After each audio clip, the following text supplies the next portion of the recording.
ऐसी तीर्थंकर प्रकृति का बंध करने वाला जीव जो सम्यक दर्शन को धारण करता है, वह सम्यक दृष्टि निदान बंध से मुक्त रहता है।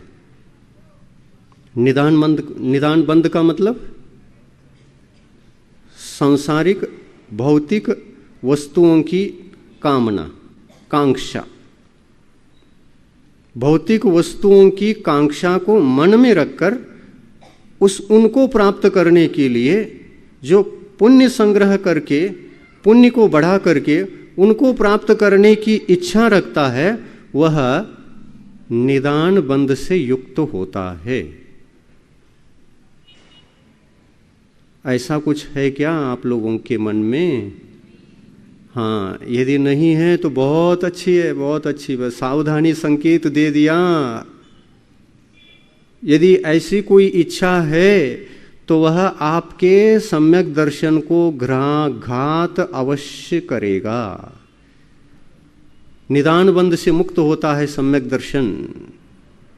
सम्यक दर्शन निदान बंध से मुक्त होता है, कामना से मुक्त होता है और भावना से युक्त होता है। भावना से युक्त होता है। भावना में कामना नहीं होती और कामना में भावना नहीं हो सकती। भावना को कामना नष्ट करती है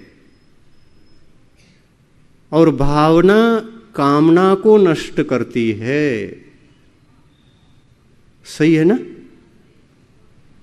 यदि भावना है तो कामना नहीं रहेगी। इसका मतलब यह है कि भावना ने कामना को नष्ट कर दिया।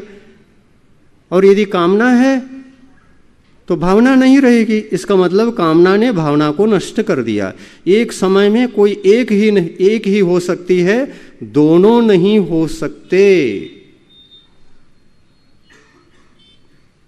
इसलिए अपने को कैसे पूजन करना है? अपन को ऐसे पूजन करना है, सम्यक दर्शन से युक्त यदि हैं तो इस सम्यक दर्शन के फलस्वरूप, इस पूजा के फलस्वरूप, इन व्रत आदियों के फलस्वरूप हमें कोई भी भौतिक कामना नहीं करना है। जैसे कि मुझे स्वर्गीय सुख मिले, जैसे कि हमारे लिए अपने जीवन में बहुत सारी भौतिक वस्तुएं नहीं हैं, उनका अभाव है, भौतिक पदार्थ कम हैं, हम गरीब हैं, और ऐसे धर्म के अनुष्ठान में आकर के पुण्य बांध करके हमें साहूकार बनना है, धनवान बनना है। यह यदि हम कामना करेंगे तो क्या होगा? निदान बंध होगा। और इस निदान बंध की भावना से, भावना नहीं है ये निदान बंध कामना के कारण भावना नष्ट होगी, सम्यक दर्शन भी इसके साथ नष्ट होगा और जीव को भले ही फिर भौतिक सुख आदि पुण्य के फल स्वरूप प्राप्त भी हो जाए, लेकिन वह सुख निर्वाण को प्राप्त कराने वाला नहीं है। निर्वाण को, मोक्ष को प्राप्त नहीं कराएगा।